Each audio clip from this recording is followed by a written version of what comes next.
So the screen never works? It does. Oh, it does? It does. Okay. Everything works, I think. Oh, good. All right. Okay, when I went to the Lilly Conference in the fall, the topics that interested me the most were about group work.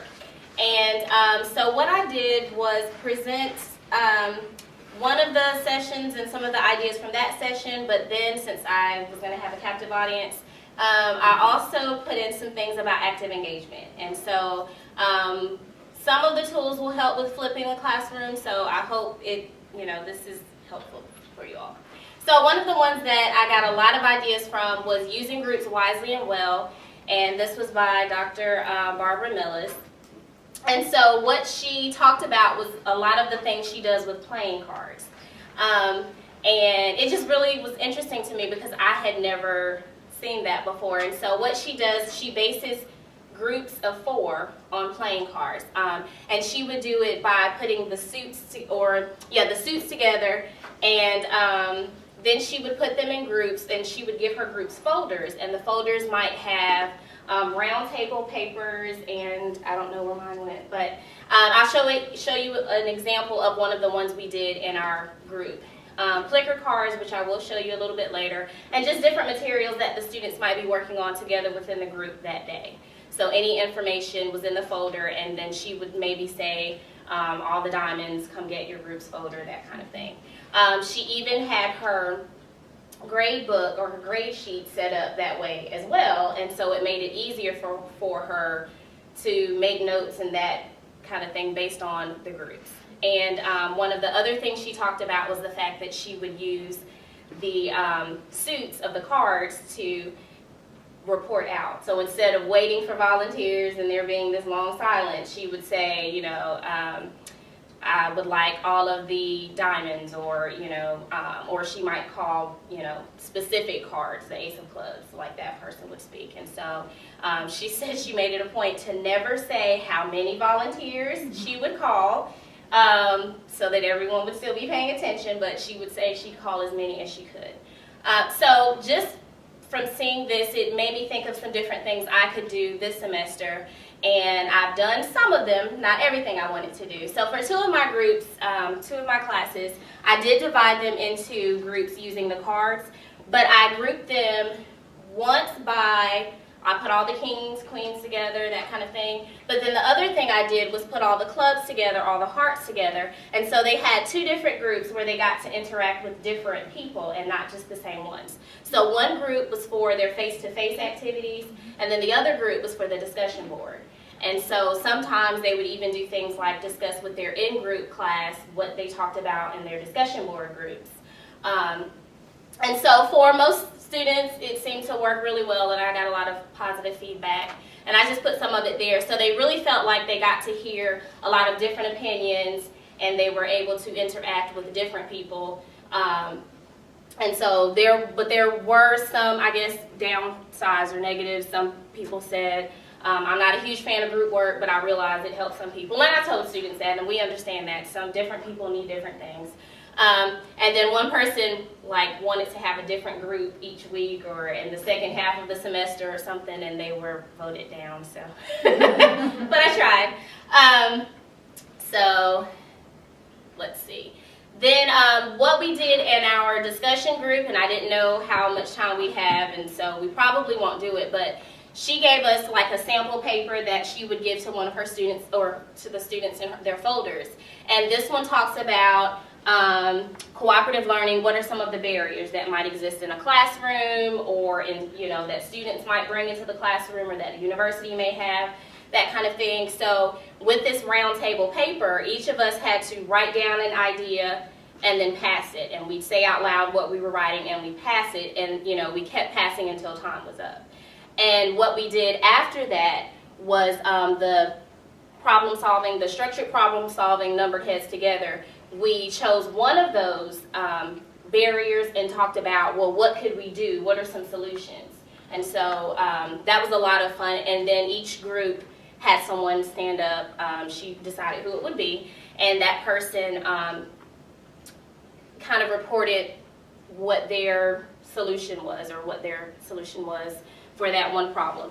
But one of the interesting things here was when we talked about the barriers, we also had to stand up, have someone read them, and each group had to cross out what was the same and only reported the things that was different. So I haven't really done a lot with this one in my classes yet, but it's still in the back of my mind. I'm going to figure it out. One of the other suggestions she had, and I actually have tried this one, is the 3 stay, 1 stray. And since her classes were broken up into groups of 4, what she did was have one person from each group rotate certain times, and they got to share what their group talked about, or what solutions their group came up with, what issues their group identified. And then the group would share with that person. So when it was all said and done, each group knew what all the other groups had talked about, and they got to ask questions and that kind of thing. And then when your other person came back, you could share with them anything you felt they might have missed while they were gone. So I thought that was really good, and I've done that with students in my integrated curriculum class. They did simple activity plans in class together and in groups of 4. And then each person kind of told, well, this is our activity, these are the materials we need, and this is how we would assess it, that kind of thing. And then they rotated and talked later about, what ideas they would have added to theirs, that kind of thing. Haven't used this one in this class, but I have used it in the past, where the value line groupings is you present some type of issue about which people have like really strong feelings, and you have them line up based on, who has the extreme disagreement or extreme aversion to it, and then, the opposite. And as they line up, you can form groups by pulling one person from each opposite end and then 2 people from the middle. So there's a range of opinions there, and they're not just sitting with people who agree with them. So I can't really think of like this huge controversial educational thing that I want us to discuss, but I'll figure it out. Another one she talked about was the snowball discussion, which she has students think about something by themselves at first, and then they pair up with someone else and they discuss that issue, and then another pair comes, and so the group gets bigger and bigger and bigger, just like a snowball. When she said it, though, I will tell you, I thought about like a snowball fight, which is something I've done with K-5 children, where you write something on a paper. It could be a question you have, a comment, whatever, and you ball it up and then you throw it all over the room like a snowball fight, and then they pick up the one that's nearest them and kind of talk about whatever that issue is. So that's where I thought she was going with that, and it was completely not, not where she went with that. So really quickly, just so you're not listening to me the whole time, what are some ways that you kind of think of engaging your groups, or what benefits do you notice when collaborating with one another? You can tell me, or you can talk. What do you think would be better? For them to talk amongst themselves, Pat, or tell me? Maybe just for a minute Okay. or 2, talk to the people near you. Doing different groups every class.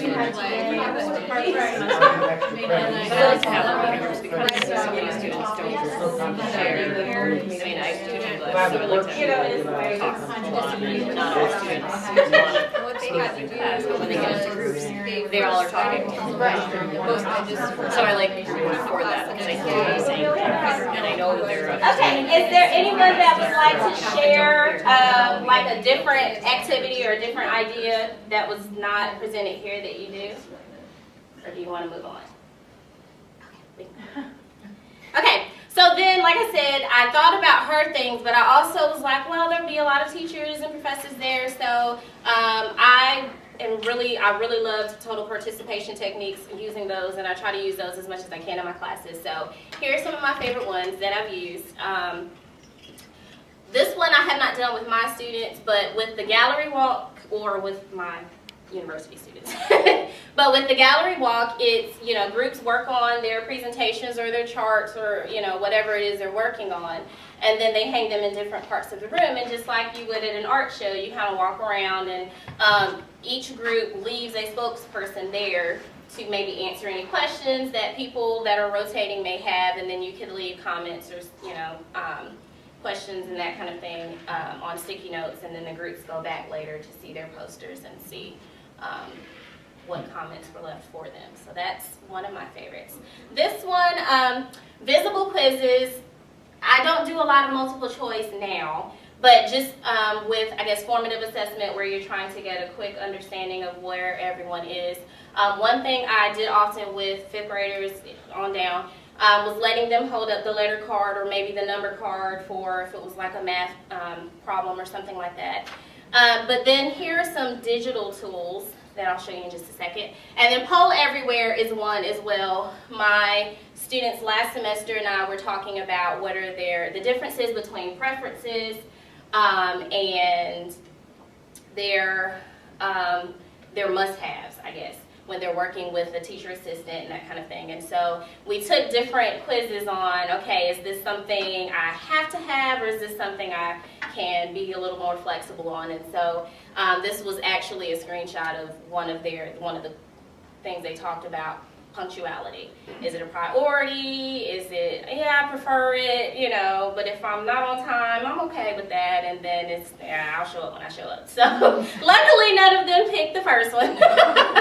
But so Poll Everywhere is a really easy one to use. They all took out their cell phones and they voted, and you could see, you know, what percentage of the class thought that. And so if it were something I was teaching instead of maybe an opinion thing, then I would know, okay, then that's an issue. I need to go back and reteach and review. But really quickly, I'm going to show you some of the other kind of maybe flipping tools if they might be used that way. I asked my husband to let me log in to his account. He has a Socrative account, but it would have all the students' names, and I didn't want to get in trouble. So, but I'll just tell you what it looks like. What it is again, the students are able to log in, and it presents them with a quiz that he's already created, and he has told the computer which answers are right, which answers are acceptable, that kind of thing. Or even if it's open-ended, of course, the computer won't do anything with it, but it grades it for him, and so he can see really quickly which ones they need to go back and review, which ones most of the students understood, that kind of thing. Plickers is very similar to that, but it's much more fun than that. So what I wanted to, I will explain a little bit about it first. Don't know why this didn't show up, but anyway, each of the students can get a little card that looks like this, and they are shaped differently. Each one is very unique. And if you go on to, if you use Google Chrome or some better system than Internet Explorer, you'll be able to see the PDF, and it gives you 40 different unique cards. So if you have up to 40 students, you can use those. And so what you're supposed to do is make sure that your answer, and this can be multiple choice and it can be true false. So A is here, B is here, C is here, D is here. Your job is to, or as a student, would be to make sure that your answer is in the top middle, okay? What the teacher then does is, oh, I put my cell phone up, I need that. But what the teacher can do is scan the class using her cell phone, and the results will show up. So just to make sure it still works and it, you know, it wasn't going to cause any problems, I had my son and my husband do it for me Sunday, so that's why there are already answers there. But I wanted us to try it just so you can see what it looks like, because I think it would be a really cool tool to use. So I don't have enough for everyone, but maybe a few people on each row can take one or two or something. And if you get the one my husband or my son used, your answer won't show up. Sorry. Okay. And I'll go get my phone.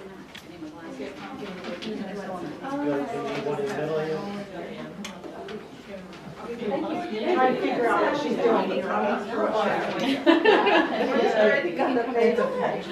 If I don't write things down, I don't remember, so. Answer A, B, C, or D.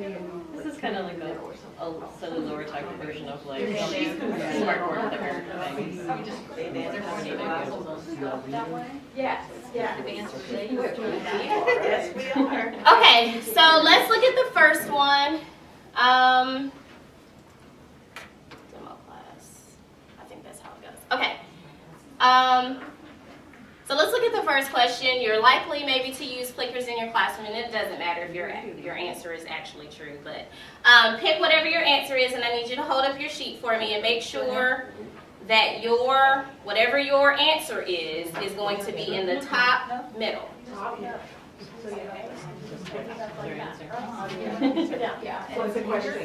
The question is, I'm likely to use clickers in my classroom. A is strongly agree, B is agree, C is disagree, and D is strongly disagree.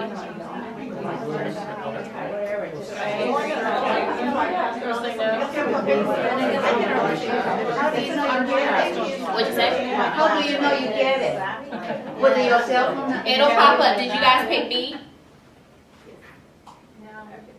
So maybe the one. I don't hear anything, that's. No, you don't hear it. The computer, the phone scans it, and it's gonna make a graph, and I'll show it to you. Really, that's cool. Because it's making a graph on my phone. I have 2 A's, 1 B, 1 D. Wow. It fell asleep. 2 B's, 4 A's. There's 40 of these. That's really cool. It's such a busy. Yeah, and I don't know what. Business again. And Can't you cheat. think- I don't know what. I get a question out there in the designs of it. Exactly, that's great.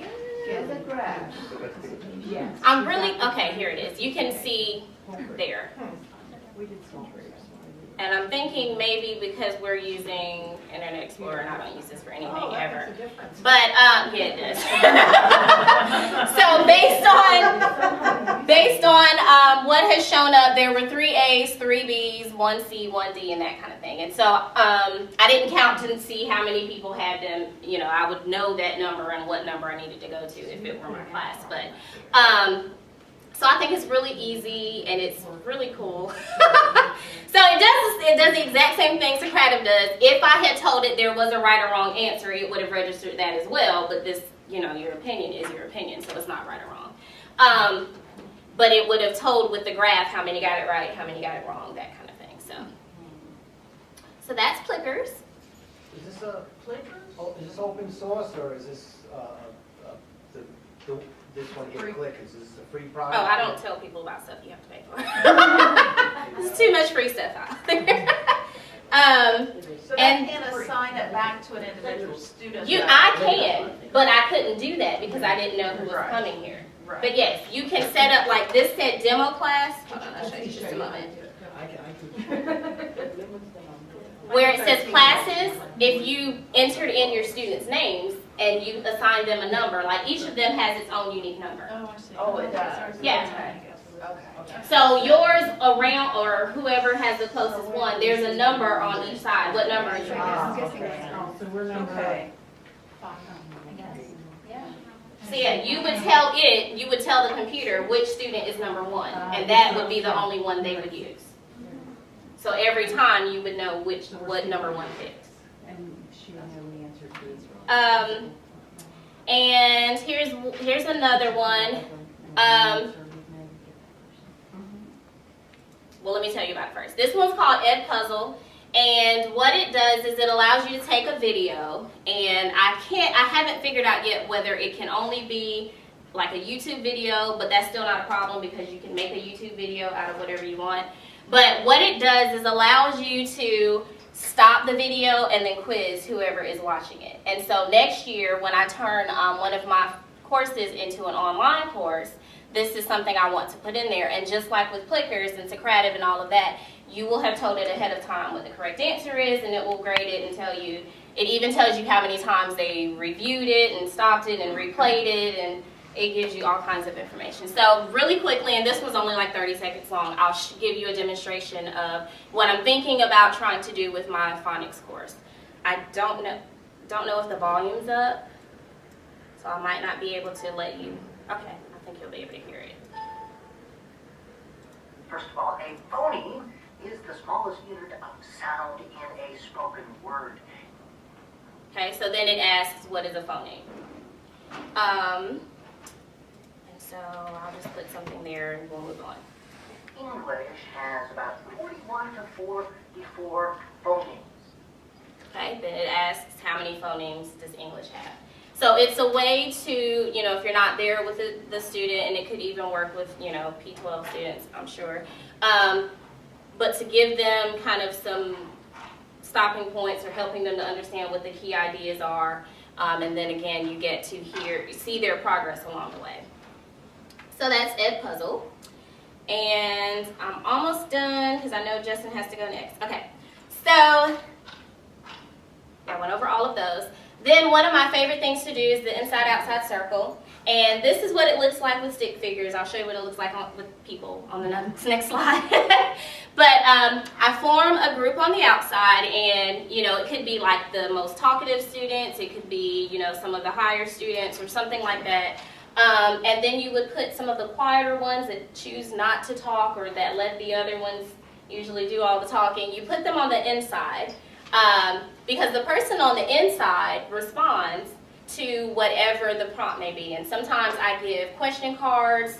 Sometimes it'll be students sharing their work or their reflection papers or, you know, whatever the case may be. And they'll take it with them and they kind of go around the circle and talk to the person on the outside. Or maybe the person on the outside has questions that they're supposed to respond to, open-ended questions.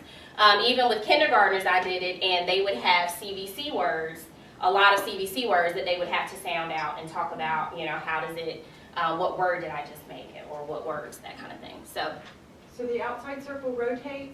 The inside rotates. The outside kind of stays It's there. like speed dating. Kind of, yes. Yes. But more informational. No, I'm just joking. And then sometimes if there was time left over, we might switch so that the people on the outside would get the chance to participate. Or if you kept up with who was on the outside the first time, you know, one day you could switch it and have that person on the inside the next day. So with different things I've done with my students, they would do, like in the integrated curriculum class, they took one time they took their own activity plans or lesson plans around, and they talked about the lessons and that kind of thing. I also have started having them do, they do summaries, and then they do questions, like what questions did the chapter raise for you, that kind of thing, or what questions would you like to pose to your classmates.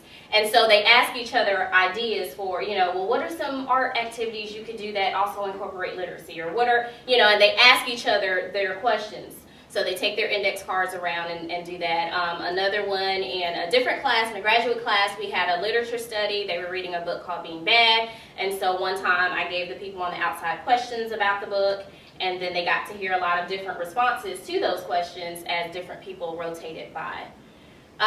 So you don't really have time to answer this one, but I guess you can reflect. What are some of your favorite ways to keep your students engaged and active?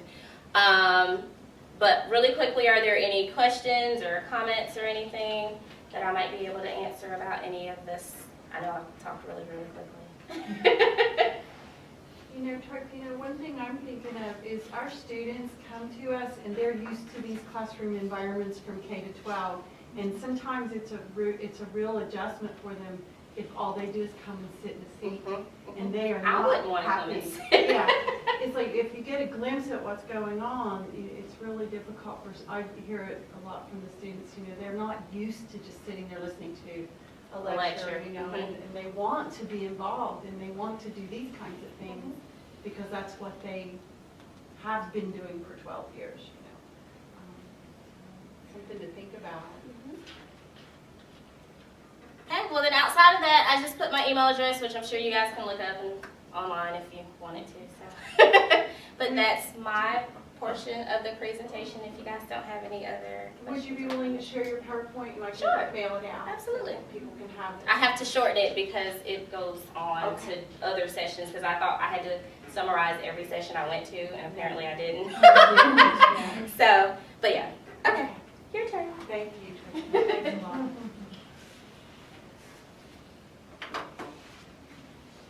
So I'm going to be talking about another group-based activity called problem-based learning. And so to get you started out while I'm getting set up, I wanted you to engage in some problem-based learning in its simplest form. I've got a very short problem that I've actually used with my students for you to briefly read through and then discuss with the partner next to you.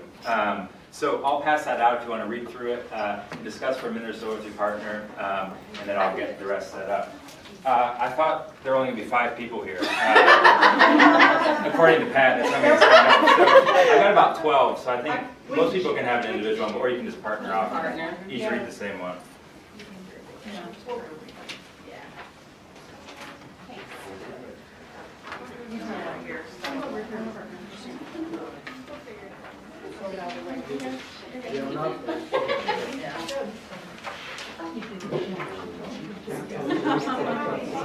Thank you.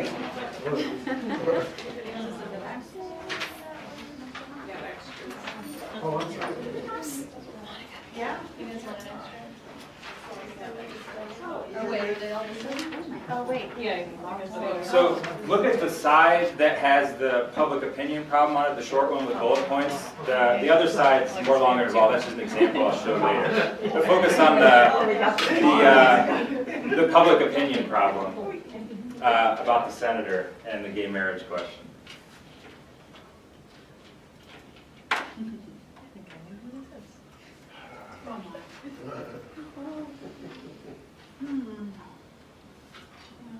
That would generate a lot of discussion, I'm sure.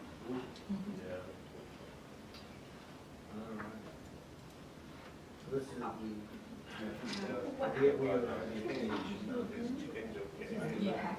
trying to support. That's what we believe. Yeah. Okay. So you want to go first?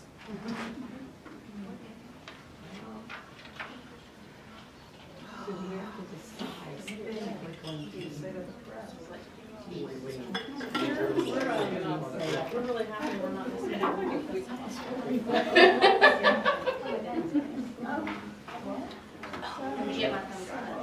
Oh, okay, yeah. My public stance is that I got mine. I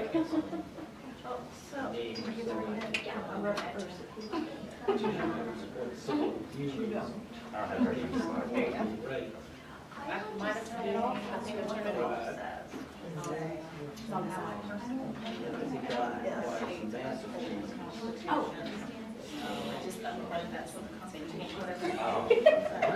right.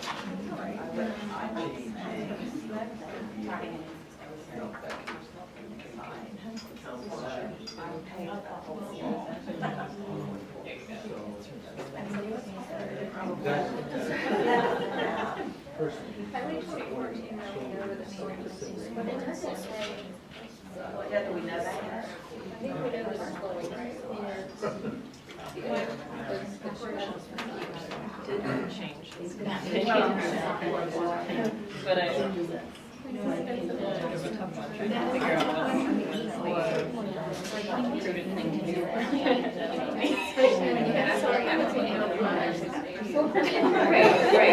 That's, I mean, that's, and you're trying to figure something different about it. Yeah. Because things are different now than they were. Yeah, it's useful. So I think we're worried about the ethics of me rather than being elected, which is why I would never get elected. Actually, I don't know what you would, because It seems like sort of the thing that is often done is sort of, well, this is what the law is, so that's why it's sort of kind of thing, so yeah. This is actually, this is kind of a right little sort of number. You know what I mean? our governor. We'll see office. So if you want to wrap up the next 10 or 15 seconds, maybe I'll hear an answer or two from some of the groups of what you wrestled with in answering this question, and then I'll move on to talking about what problem-based learning is. Yes, that did, yes, it actually But happened. this personal piece is such a difference. Because I feel like Dick Cheney changed his opinion on that. He was gay. Hopefully, And then that's your ethics and your integrity. All right, so let's meet back as a group, and I want to hear briefly from some of you what you wrestled with in this question. The nice thing about, or maybe the difficult thing about problem-based learning is that partially you're creating problems that don't have a clearly resolved or clear right answer, and get students to wrestle with them. So what you all discuss over here? Maybe not decide necessarily. Did you come to any we didn't really conclusion? decide anything particular. So what were you wrestling with on either side of what you might say in this question? We're talking about Dick Cheney. Yeah, and sort of the struggle between the public and the personal. You know, Right. like what you may personally feel or want to support your son, or but trying to obviously keep your office and trying Right, to yes, you've got a conflict between sort of, what may have changed your opinion on a personal level, but also, public opinion is sort of not with you yet. And so that's kind of a difficult question. And anybody else want to share what you wrestled with? Go ahead. No. Very similar.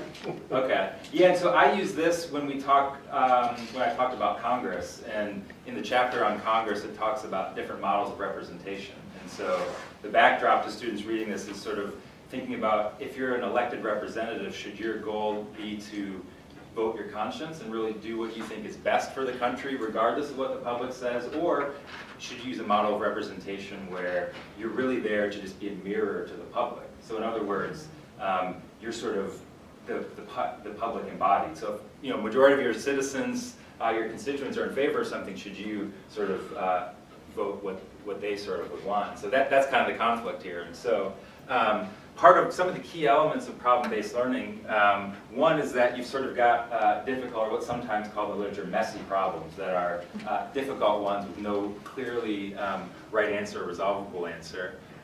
Second is that they've got a real-world context. And so I didn't give you the detail, but this is loosely based on Senator Rob Portman from Ohio.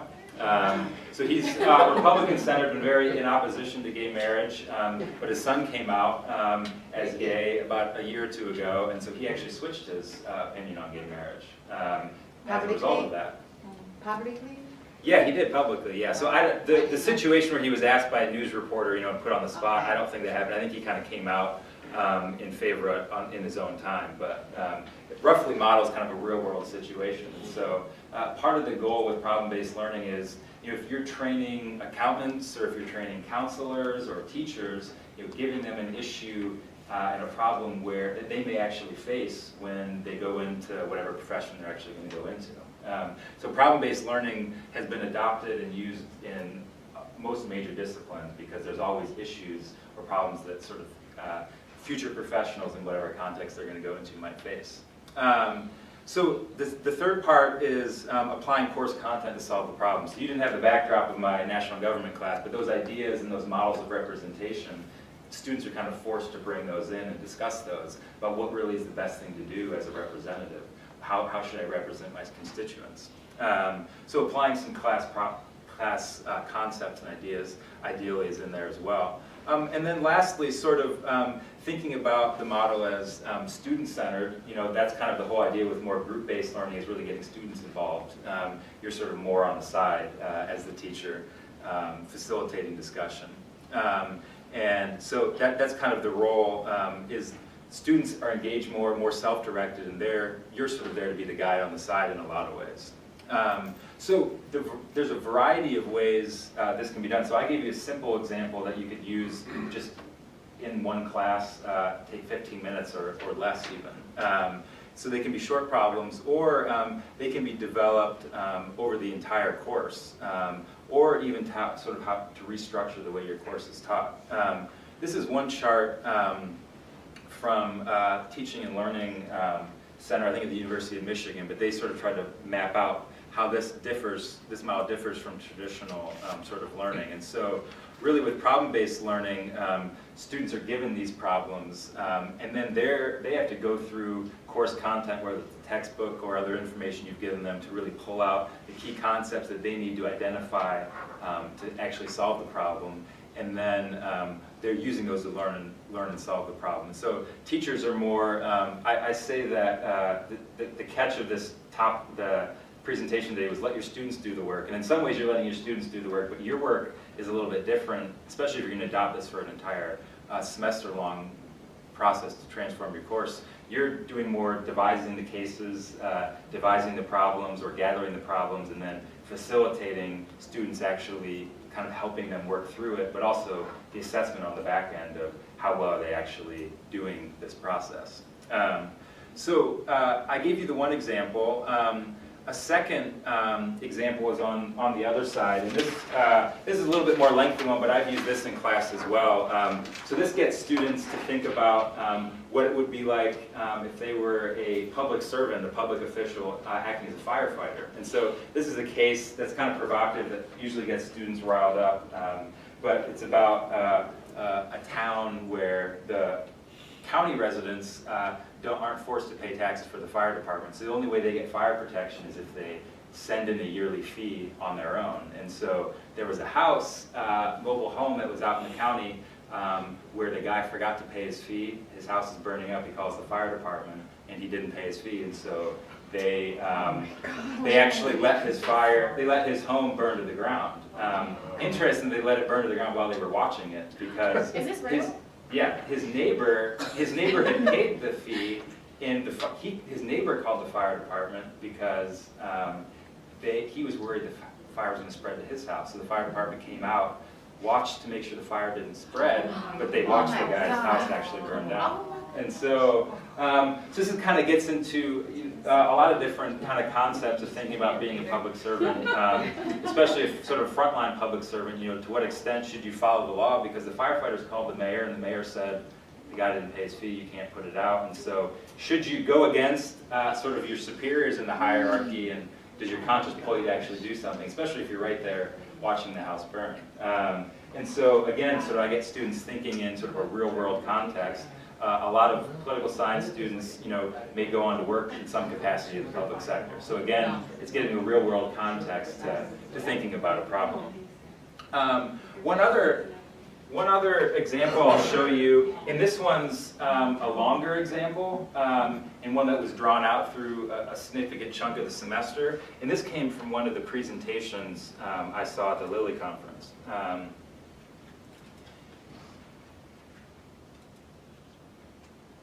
And so, for some reason it's not opening, but I can just explain it briefly. But basically, this is a case file. This is for counselors or social workers, and so it's a case file for a client that's come in. So, a troubled teenager who's had a lot of violence and a rough home life. And so, slowly throughout the case, you get some initial information about the student, and then at periods throughout the case, you're asked to sort of react, what's your attitude towards this client?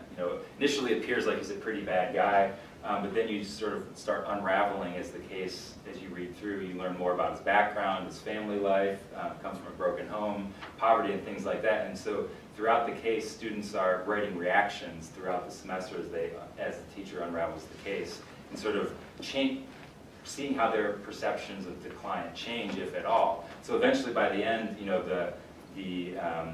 you're sort of put in the decision to, do you want to keep this student, this person as a case as your client? And so, again, sort of just another example of a real-world application for how it might apply to social workers or counselors. And then there are options for doing this in a longer sort of example. And so I'll pass out, let's see, I've got one more. I'll have to do you have to pair up on this one as well. But this is an example of what I've used in my class. And this is sort of a semester-long group-based problem learning assignment that I've given students in my national government class.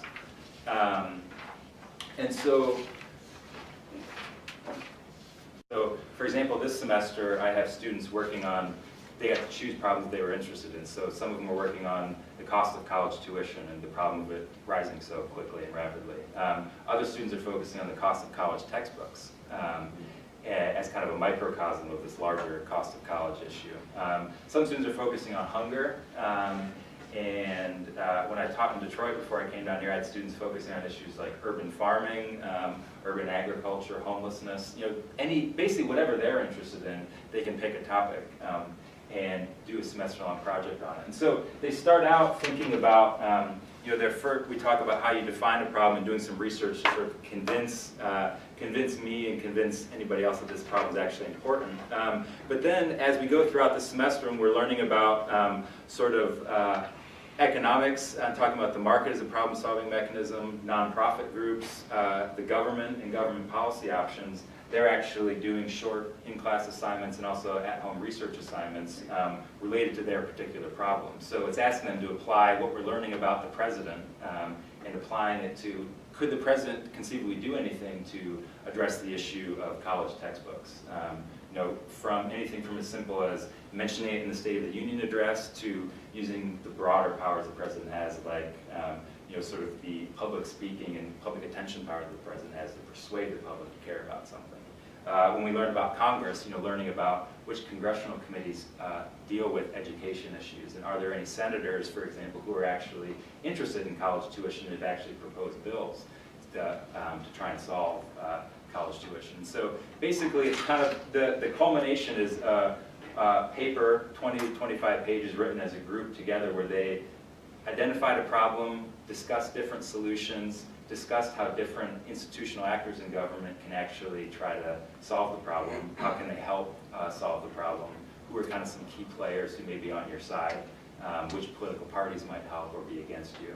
And then they make a recommendation for what we should do to solve it and kind of who the key players are to help actually implement that solution. And so this is kind of just one example of how it's kind of a semester-long project, but it gives them some context and something they're interested in to actually apply the course content and build it into a paper and some small assignments throughout the semester. And then one other example I'll give, and this was a really interesting one from the conference. A woman who taught a college student personnel class, it was a master's level class. She had students who were preparing to work as administrators in some capacity at universities. And so she created a problem where there's been some gang violence just off campus. And so then she assigned roles for everybody in the class. You're the president of the university, you're maybe working for the head of public safety for the university, and various roles that they may actually go into. And so throughout the semester, she would send emails to various students, updating them on what's happened. You're, let's say, the head of public safety, you've heard about gang activity off campus. What's your response? Should it be anything? And so initially, a lot of students, basically ignore it, and then some of the gang activity spills over onto campus. And so then they've now got to react to sort of a seemingly, they actually get invested because now these fictional students have been hurt, partially as a result of their decisions. And so slowly, she keeps unrolling and rolling out information related to this ongoing crisis, and they have to basically start interacting with each other because not everybody has the same information.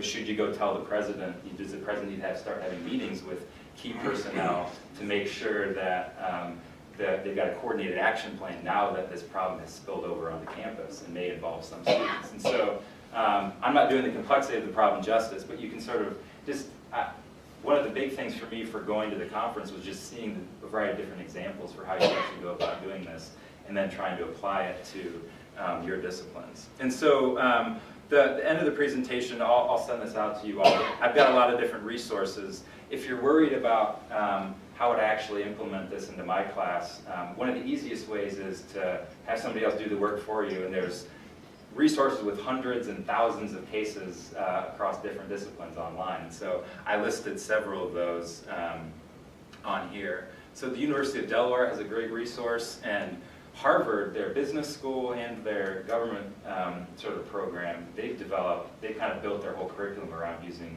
kind of real-world case study problems. And so they've got hundreds and hundreds and hundreds on there in a variety of different areas. And so that's not to say you can't be creative as well and maybe come up with some in your own area. And so maybe we've got a little bit of time left. If you want to take a few minutes and maybe brainstorm on your own and then share with a partner if you were going to devise a problem or think about developing problem-based learning in your class, how might you actually go about doing that? So take maybe just a minute or two to brainstorm, and then we can share some ideas and then leave it open for any other questions you may have for me before we leave.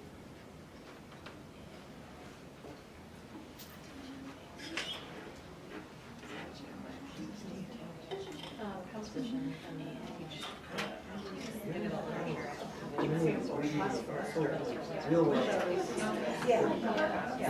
can definitely think of some ways to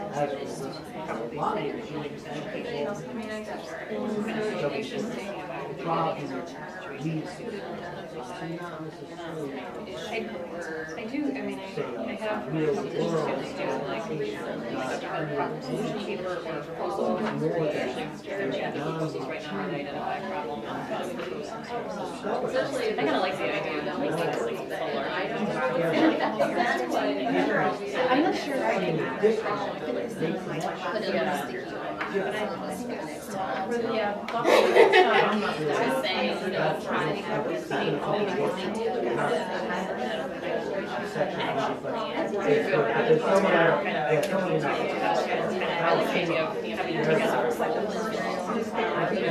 to take a think about the having students sort of engage in that way. This person,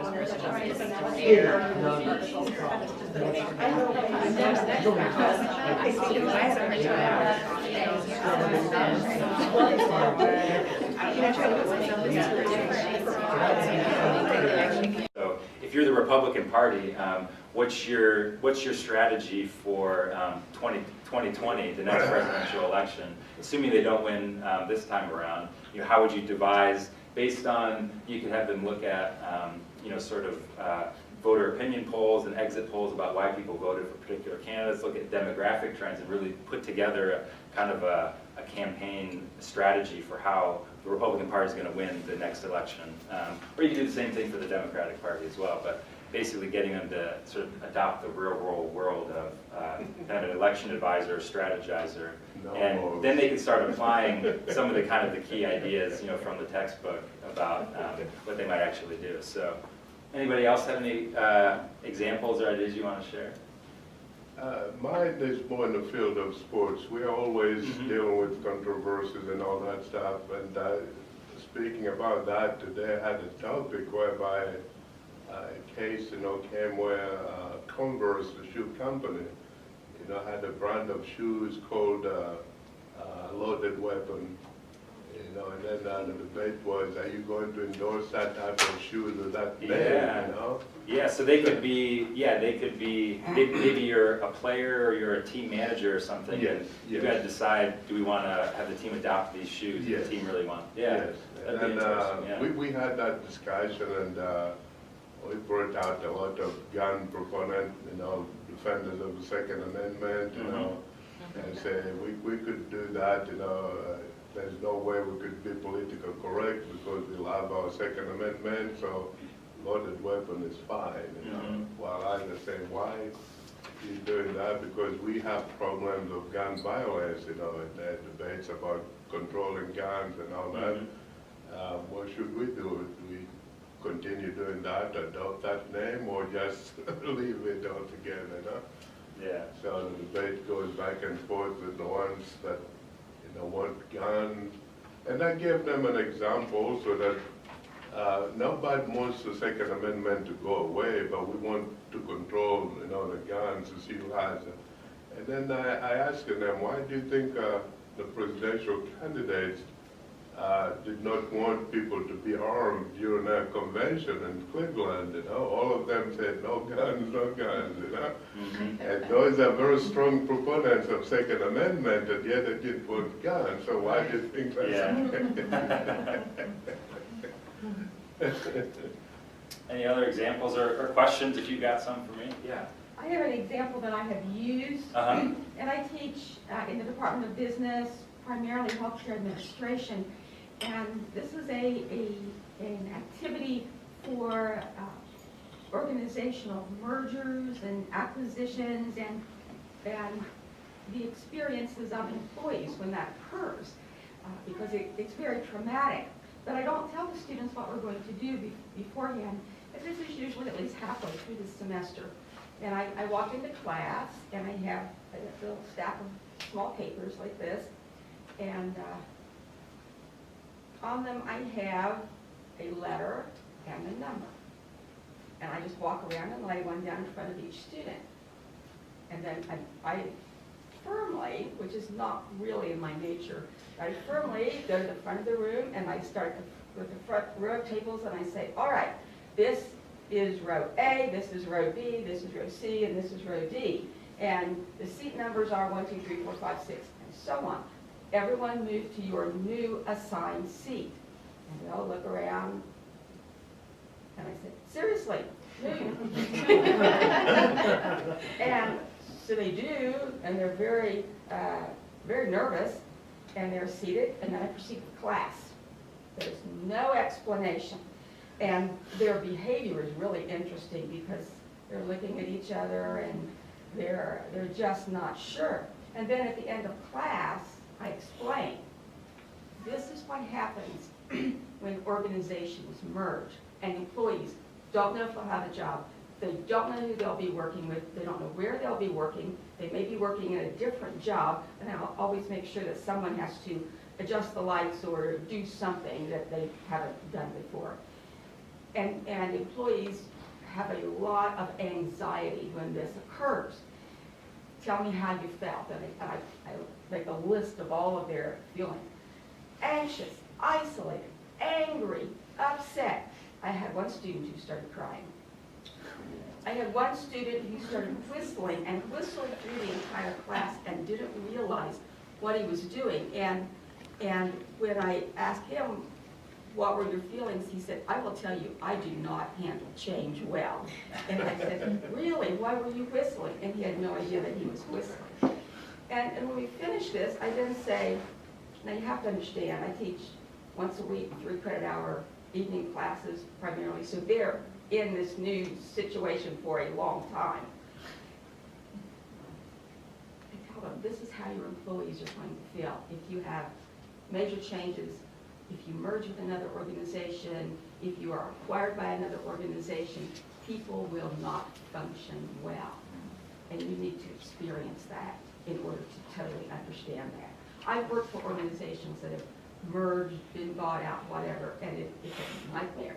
Yeah, It's so stressful. Yeah, I think that's kind of the goal of problem-based learning, is to get them into simulate the real world to the extent you can, and that's kind of experiential learning that you can create is part of the value of doing sort of problem-based learning techniques like this. So we're about out of time. Any questions before we wrap up? I've kind of probably done an injustice to problem-based learning because I've only just learned about it, but the resources on there hopefully will, this has been used widely for decades, and so there's more resources and help guides and examples than you'd be overwhelmed by the time you start looking at it. I was when I started looking at it for conference, so there's lots out there. It reminds me of How to Get Away with Murder. I don't know how many of you but it always starts off with a case, and then they have to solve the case. So setting up a situation for students to think and try and come up with solutions. So Justin, since you just started in on this, what was the most challenging thing to manage groups like that? Because you're trying to do work with the group in the problem base, right? The whole group, or did you have small groups like with the textbook? Yeah, well, I mean, so for example, the class, kind of the big group project that I've done over the semester, the biggest challenge, I think, is keeping people coordinated on the same page and making sure they're understanding the assignments, but also coordinated amongst themselves and dividing things up. And so if you're going to undertake something bigger like that, rather than just kind of the one-off sort of short examples, I think what I've done is just make sure to give a lot of time in class, or at least once a week where they've got time to do some research in class where I'm there to supervise, but also just coordinate with each other. So your biggest tip would be to be sure you block out class time to handle. I would say if you're going to do a big semester-long project like this one, yeah. I mean, for the other examples, the short ones, you don't need any prep at all. If you're just going to bring in sort of a worksheet, kind of have a small one-off problem that they're going to do. Of course, assessment is a major challenge when you have group work. How do you assess the group? Were you able to solve those issues? So yeah, the assessment technique I've used, and this is kind of adopted from where I used to teach before, partially I have small assignments that they're doing individually related to the project throughout the semester, so they get some individual grades there. And then I have them do self-assessments at the end of the semester, so they grade each other, who did the best, who did the worst, grade each individual A, B, C, D, F, and explain why. So they're more than willing to go into great detail about their group mates, good or bad, so you can get a lot of, that usually just supplements what I already know, or confirms what I already know about the groups. But that way in their mind, I think it gives them a sense of individual accountability, that they know that not only are they going to get graded by me, but by their peers as well. I didn't, I've done some of those group type activities where they do a big project at the end. And one of the things I do in addition to the peer evaluation and my evaluation for presentation and the document itself is they have groups created within Blackboard where they engage with each other. Mm-hmm. And I go in and look at the number of engagements, how many times you post within that group. Yeah. So I have like a variety of components Mm-hmm. as far as participation for the group in addition to the. Yeah, and I've had students use Google Docs this time around, and so that way they can, when they're writing different parts of the paper, they can all upload it in one place and post comments and things to each other. And I can just comment on their papers. And then that way you there as can well. see who's not having any kind of input. Mhm. The real challenge is that you have to know how to facilitate those groups and have those things in place ahead of time. You know, you have to have a plan for how Yeah, you're going and to get them. if you go, And probably- many checkpoints. yeah, so another thing I learned a lot about at the Lilly conference was team-based learning. It's kind of a related strategy, but there's a whole methodology. Right. If you look up team-based learning for how to create teams, how to hold people accountable, Yeah. and it's essentially, team-based learning is kind of similar to this where it's kind of a technique to flip the classroom where students get a lot of the content out of the classroom, and then they come in and take quizzes to make sure they've done they've learned the content, and then most of the class time is actually then working in groups to solve problems together. But there's a whole well-researched methodology for how to devise those and do that. So if you read about team-based learning, you can learn a lot of great strategies for how to do that. Also an individual, I assume there's probably like an individual exam or two as well, right? Yeah, this is just one portion of the Right. grade. So I have a So there's midterm still and there's the- other assignments. Yes, this is just one of the assessments. And then just echoing what Pat was saying, when she would teach her senior seminar course, she would be, okay, they have to write this 20-page research paper by week 15, so where do they have to be week 12? She would use a lot of the backwards design Oh, to definitely. Right, yeah, help so, scaffold things to get it to that. yeah, exactly. By week 4, they've completed a draft of the first part of the paper, and by week 7 or 8, they've completed the draft of the second portion, and so on, yeah. But again, in senior sim, that would be the short one would be a great, like week 2 Yeah. opportunity for them to start thinking pros and cons and arguments and pick a side and tell us in 20 pages about it, so improve it. Great. Well, thank you. This is exactly the kind of thing that 21st century learning is all about, preparing our students to be able to go out into the world and function as citizens, as workers, on teams, in groups. And a lot of our students are like, we hate group work, but it's really something to learn how to do. I appreciate it. Thanks, you too. Thanks very much.